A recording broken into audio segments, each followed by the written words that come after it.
Hey guys, it's Cameron here with Emerson House Buyers. Every week I bring you tools, tactics, strategies, lessons I've learned, things that helped me build up a solid portfolio in just a few years and now manage that portfolio. Today I'm taking a question from Abdul. Real quick guys, if you guys want to reach out, ask a question, please don't be shy. Do it. Get to them when I can. I know sometimes I can't immediately answer your question, but I will get to it in time. I put it on the list here. So just because I didn't answer immediately or didn't get right back with you, please still send the questions or comment below and I will get to it when I can and put you in the queue. So appreciate this question from Abdul. And his question was, I am new to investing in wholesaling, I'm new to investing in wholesaling. I wanted to know how to fill out a TREC contract for a subject to deal. Great question, great strategy. Guys, check out the other video I have on the low and no money down strategies and using subject to successfully for several properties. Actually, the first property I did was subject to. So that brings up two contracts. Thankfully, both of these are provided by TREC. So there's the seller financing addendum that we're going to add to our TREC contract.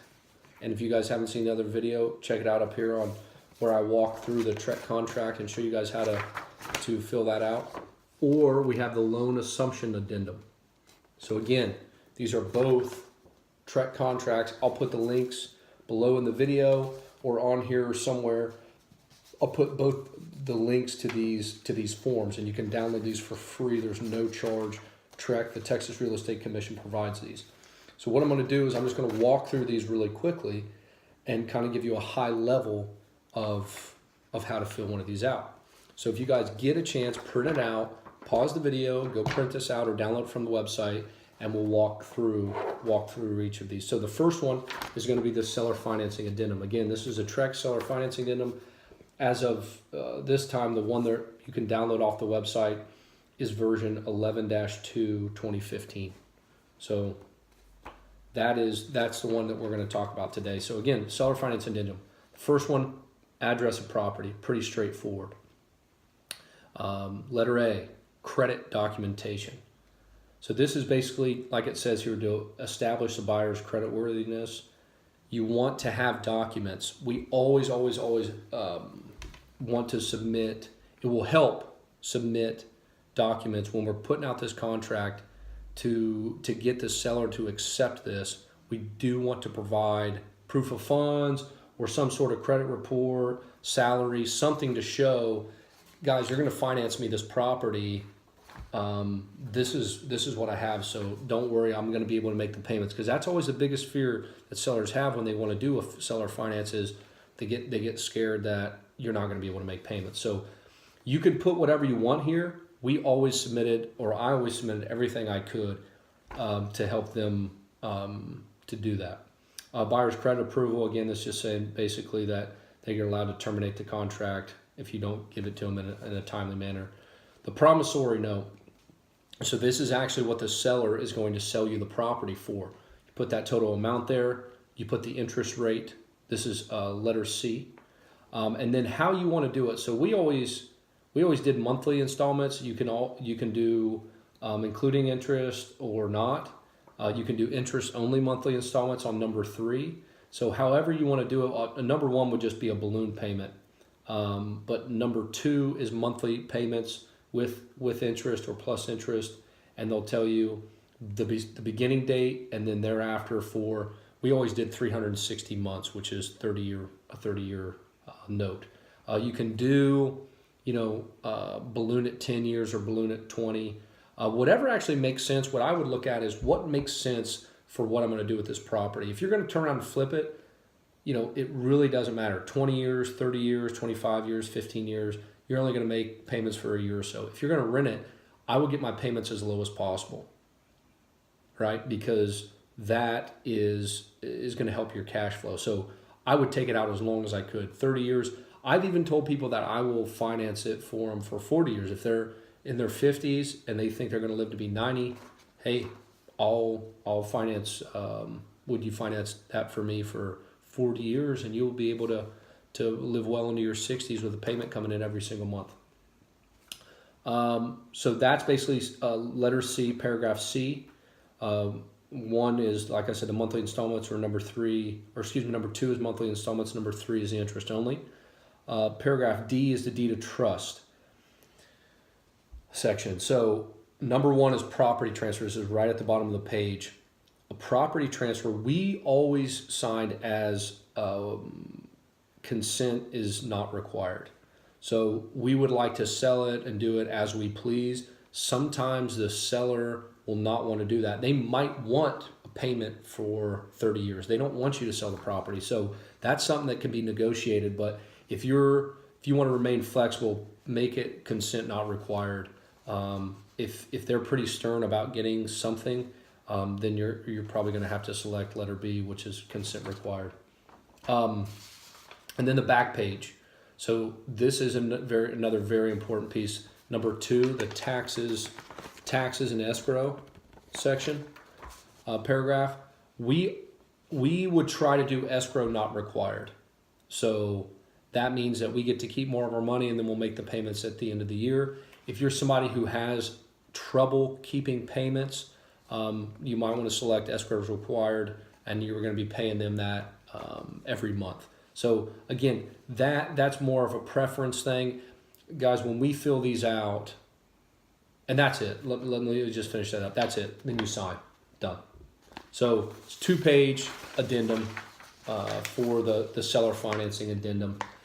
Pretty straightforward. I'm not an attorney. I want to preface that. I am just strictly showing you what we do or have done when filling this contract out. But I'm not an attorney and don't play one on the internet. So one thing though I want to mention about these, you have some flexibility here, like I said, on the taxes and insurance escrow or the property transfers. When you guys do this, we always made sure that we were going to fulfill on our promises. If we went in to talk to a seller and we said, do you want payments for the next 10 or 15 years? And for whatever reason that made sense, we did not then turn around and flip the property and pay them in a year or 6 months.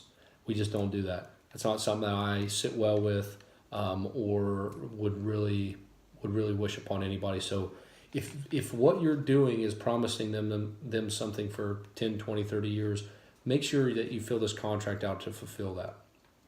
Don't back yourself into a corner, especially if you get into a jam, but make sure you're filling this out to fulfill them. So the other option, really we use the seller finance addendum a lot if we're going to do a wrap transaction or if they have the property paid off.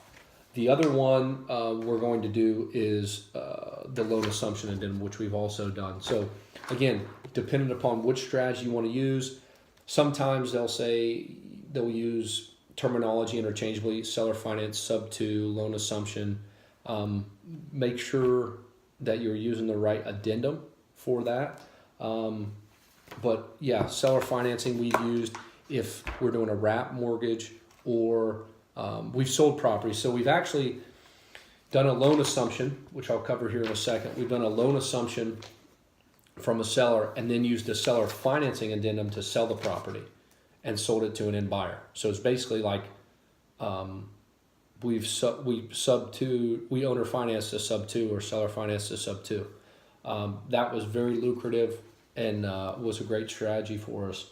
But you guys can use these not interchangeably, I shouldn't say that, but you guys can use these strategies together. So be thinking about that. Second piece here, again, I'm going to go over the loan assumption addendum. Very, very similar to the seller financing addendum. You put the address of the property, you got the credit documentation, what you want to provide them. Credit approval basically says that you got to provide that information in a certain time frame. In here it's 7 days. The assumption, so the paragraph C, the unpaid principal balance of the first lien note payable to whoever it is, whatever institution that is, which unpaid balance at closing will be X. So that's whatever the mortgage balance currently is. The unpaid principal balance of the first lien promissory note payable to whoever that is. Total current monthly payment, including principal, interest, and any reserve deposits, is blank, whatever that is. So that's the total monthly payment with everything. What is that? Buyer's initial payment will be the first payment due after closing. So if you close on the 5th, or we'll just say 20th, then the 20th of May, you're going to need to pay on the June 1st.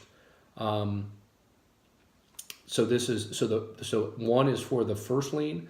Number 2 in paragraph C is the secondary lien, promissory note.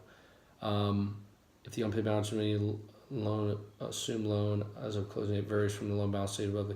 So if you guys mark down an incorrect mortgage balance, you guys can come cash payable at closing or adjust the sales price. So that's what the bottom paragraph is saying under C. Loan assumption terms. So again, here's something that you may be able to use when assuming that if you want to pay the buyer something. Payment of an assumption fee in excess of $50, $100, or seller declines to pay such excess. Oh, blank and C1. Okay, for C1 or C2. For C1 or C2. So which is it, the primary or the first lien or the second lien? How much more are you going to be paying the seller? An increased interest rate or any other modifications. So again, if you're going to assume the loan, are you going to pay them something for that? Are you going to pay them something monthly? Are you going to pay them some more interest? What are you going to do? This is similar to using the seller financing addendum. Depends on which one you want to do. I would speak with an attorney on some of that, on how you guys want to do that, because each situation is different. Some loan documents are different. Some, some things are written differently, and this contract might change. So I don't know when you guys actually watch this video on what's going to be legal and what's not. So just double check with your broker if you are an agent. If you're not an agent, just have an attorney run past, kind of lay out for them what's going on and see what they say. E, consent by the note holder. If the note holder fails to consent to the assumption of the loan, either seller or buyer may terminate this contract by notice to the other party, and the earnest money will be refunded to the buyer. So this is a great protection here. If you're going to buy the property and the seller, you're going to assume the loan or do it a sub 2, and the lender says no, you're done. Well, you get out of the contract and get your earnest money back. Seller liens, basically that they don't have any liens. They're going to have all those paid off on the property. Letter G, paragraph G on the second page. Tax and insurance escrow. If note holder maintains an escrow account for an ad valorem taxes, seller shall transfer the escrow to the buyer without deficiency. So that's basically saying any money that they have in an escrow account becomes yours. So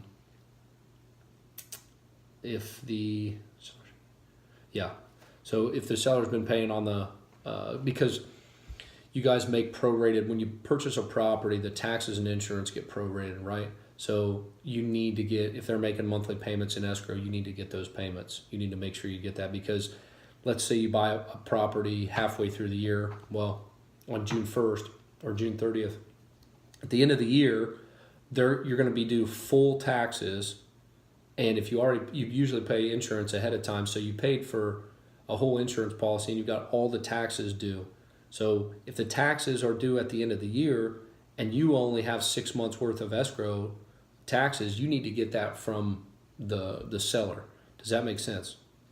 If not, rewind and try to, or Google that, or maybe I'm not doing a great job of explaining that, but you want to make sure whatever the seller has in escrow, that you get that transferred over to you. And the title company should help you out with that. These are just, then the other 2 paragraphs are just notices talking about the ability to pay and the release of liability. So, and then you sign it. I mean, it's pretty straightforward, guys. That is basically the contract. So again, just to summarize, these are 2 contracts: the seller financing addendum and the loan assumption addendum. The promulgated, I think is how you pronounce it, TREC contracts that you guys can find on one of the links below or around here. I will put it on there for you.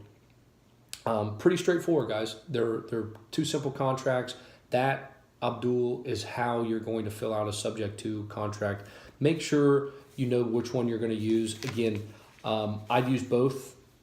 I cannot say they are interchangeable. You can stack these, like I mentioned, on top of one another, but definitely reach out to somebody, whether you're an agent, reach out to your broker or an attorney and just ask them which one. You know, they might charge you $100, $200 to verify which one with them. But I hope that was helpful. If it was, let me know. If it wasn't, let me know, Abdul. I hope I answered all your questions. I hope this will help you land a subject to deal. Thanks, guys. See you next week.